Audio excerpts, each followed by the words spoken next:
Farmasi Komunitas akan menampilkan video perkenalan tablet non konvensional dengan tablet isospidinitat. Di sini kami akan memperkenalkan anggota kami dengan saya sendiri, Ramadhani Syaidillah, NFP 21243.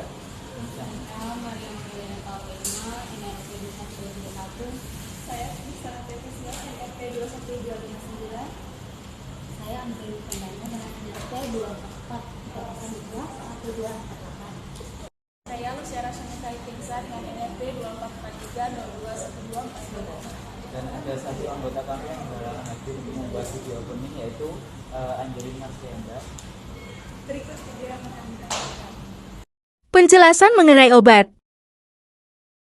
Saya akan menjelaskan mengenai tablet sublingual.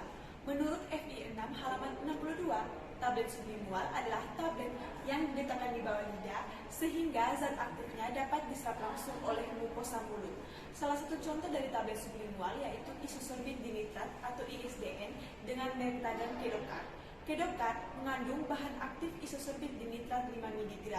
Untuk dosis penggunaannya harus sesuai dengan petunjuk dokter, yaitu 2,5 sampai 5 mg dalam periode waktu 5 sampai 10 menit. Untuk peningkatan dosis dilakukan 3 kali, yaitu dalam rentang waktu 10 sampai 15 menit. Untuk efek samping dari ISDN sendiri yaitu pusing, sakit kepala, takikardia, dan hipotensi. Penjelasan indikasi obat.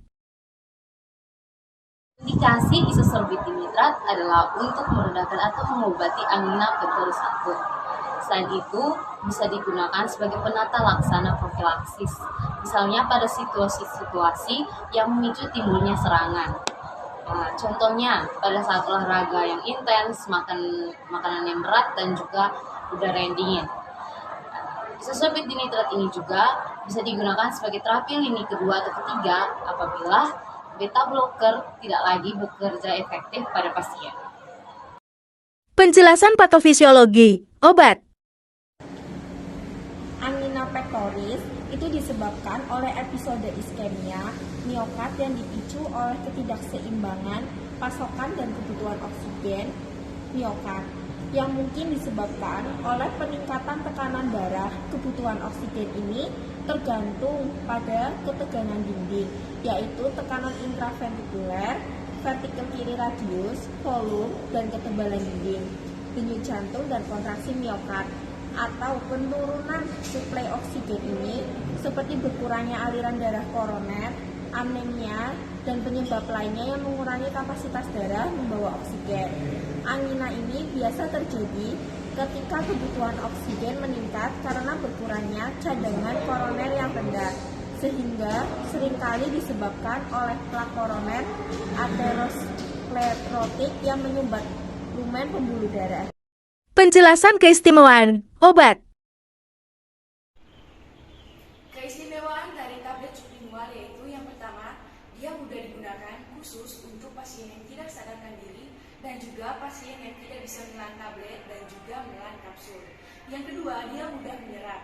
Dia akan diserap oleh pembuluh darah yang berada di bawah lidah sehingga mudah mencapai target terapi. Yang ketiga yaitu untuk menghindari metabolisme hati. Metabolisme hati dapat menghilangkan atau mengubah sebagian besar obat sebelum mencapai target terapi. Kemudian yang ketiga yaitu untuk menghindari iritasi lambung dan juga iritasi usus yang disebabkan oleh obat keras. Kita akan menguji kecepatan dari tablet sublingual non-konvensional dan juga konvensional. Kita menyediakan tablet konvensional dengan merek dagang Fastigo di sebelah kanan, dan juga tablet non-konvensional sublingual dengan merek Kedokarv, dengan media pelarutnya yaitu air. Kita juga menggunakan timer untuk mengukur kecepatan kelarutan dari tablet konvensional dan juga tablet non-konvensional sublingual. Kita letakkan tablet secara bersamaan ke dalam media pelarut dan kita nyalakan timer. Di sini terlihat bahwa bahkan dalam waktu beberapa detik saja, tablet non-konvensional sublingual sudah mulai melarut dibandingkan dengan tablet konvensional. Dengan kelarutannya yang begitu cepat, maka akan mempercepat proses terapi dan juga proses penyembuhan dari si pasien. Penjelasan cara penggunaan obat. Oke, selanjutnya di sini saya akan menjelaskan terkait cara penggunaan obat sedokan. Obat sedokan ini merupakan tablet sublingual yang cara penggunaannya itu berbeda dengan obat tablet lainnya. Di sini untuk tablet sublingual itu cara penggunaannya itu obat ini diletakkan di bawah lidah kita.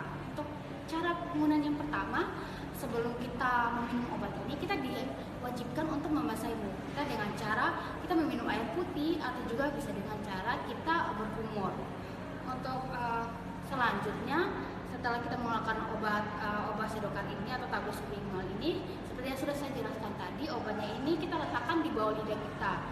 Kita menunggu obat selama kita menaruh obat sedokan ini di bawah lidah kita menunggu sampai obat ini benar-benar larut di bawah lidah kita. Selama kita menunggu obat ini larut, kita dianjurkan atau diwajibkan untuk tidak mengonsumsi makanan atau minuman atau rokok sebelum obat ini benar-benar larut. Dan juga perlu diingatkan untuk teman-teman, setelah obat ini larut atau teman-teman merasakan bahwa di mulut teman-teman sudah tidak ada obat ini, teman-teman tidak boleh langsung mencuci mulut teman-teman atau membilas mulut teman-teman dengan meminum air atau dengan berkumur setelah 15 menit setelah obat ini larut.